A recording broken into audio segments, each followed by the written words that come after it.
తెలంగాణలో నేటి నుంచి రెండో విడత కులగణన సర్వేలో పాల్గొనని వారి కోసం మరోసారి రీసర్వే.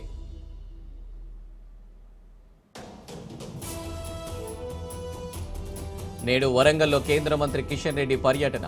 ఎమ్మెల్సీ ఎన్నికల ప్రచారంలో పాల్గొననున్న కిషన్ రెడ్డి.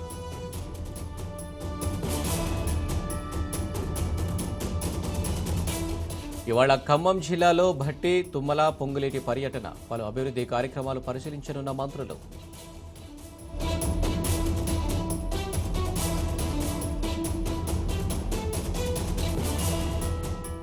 నేడు బీజేపీ ఓబీసీ మోర్చా ఆధ్వర్యంలో ఆందోళనలు. మోదీపై రేవంత్ చేసిన వ్యాఖ్యలపై నిరసన కార్యక్రమాలు.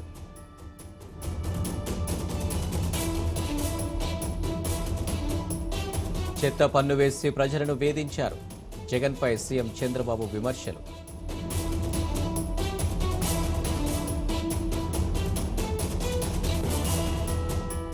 అన్యాయాన్ని ప్రశ్నిస్తే దాడులా? వైసీపీ హయాంలో అన్ని అరాచకాలేనన్న లోకేష్.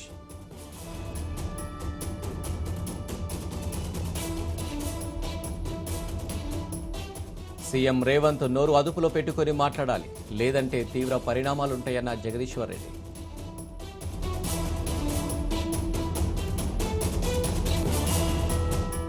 రాజాసింగ్పై బండి సంజయ్ కీలక వ్యాఖ్యలు. అభ్యంతరాలుంటే అంతర్గతంగా మాట్లాడాలని సూచన.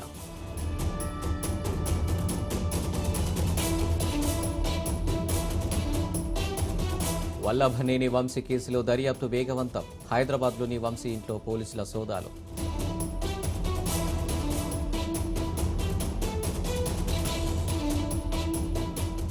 మస్తాన్కు 14 రోజుల రిమాండ్. కస్టడీకి తీసుకుని ప్రశ్నించిన పోలీసులు.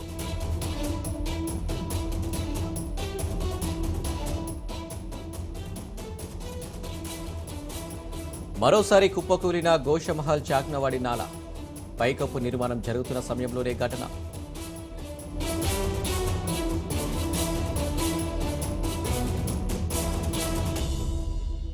ఎద్దుల కొండకు నిప్పు పెట్టిన దుండగులు. ఎగిసిపడుతున్న మంటలు, కాలి బూడిదైన అటవీ సంపద.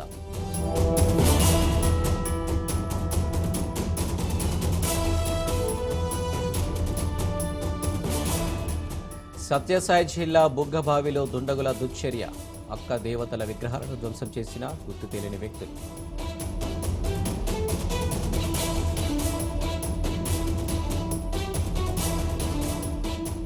ఢిల్లీ సీఎం పదవిపై కొనసాగుతున్న ఉత్కంఠ. ముఖ్యమంత్రి రేసులో ముందంజలో పరమేష్ వర్మ.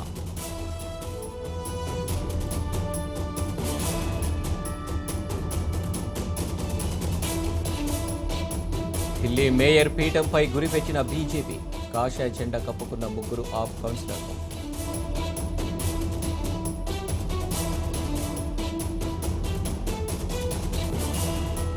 తమిళనాడు ప్రభుత్వానికే 4,000 కోట్ల ఆస్తులు.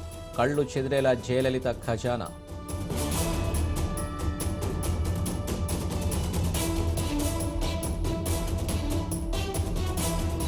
ఏఐ వినియోగంలో భారత్ టాప్. 65% మంది వినియోగిస్తున్నట్టు మైక్రోసాఫ్ట్ నివేదిక.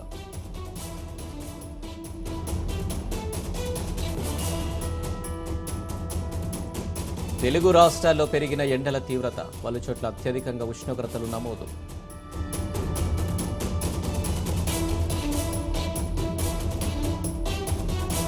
మహాకుంభమేళాకు పోటెత్తిన జనం. పుణ్యస్నానాలు ఆచరిస్తున్న భక్తులు.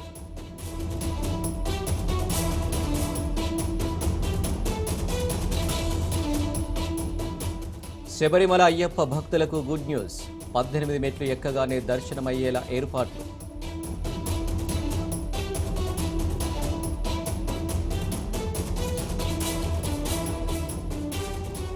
డోప్ పరీక్షల్లో యానిక్ సినర్కు పాజిటివ్. ప్రపంచ నెంబర్ 1 టెన్నిస్ ఆటగాడిపై 3 నెలల బ్యాన్.